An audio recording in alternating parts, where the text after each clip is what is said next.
എനിക്ക് അവർ വളരെ നല്ലൊരു പ്ലാവാണെന്ന് പറഞ്ഞത് എനിക്ക് തന്നതാണ്.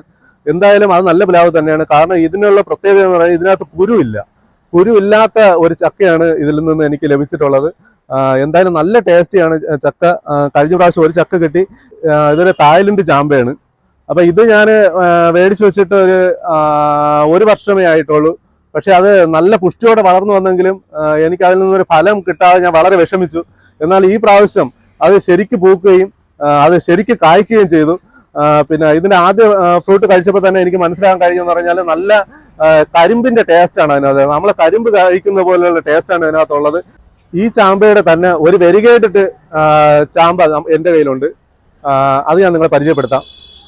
ഇതാണ് ആ ചാമ്പ. ഇത് ഞാനിവിടെ മേടിച്ചിട്ട് ഏകദേശം 1.5 വർഷമായി. ഇപ്പൊ സീസണാണ്. ഇത് ഈ പ്രാവശ്യം കായ്ക്കുമെന്നുള്ള പ്രതീക്ഷയിലാണ് ഞാൻ നിൽക്കുന്നത്. ഇതിന്റെ ഇലയുടെ പ്രത്യേകതയാണ് അതിനകത്തുള്ളത്. കണ്ടോ, ഈ ഇലയ്ക്ക്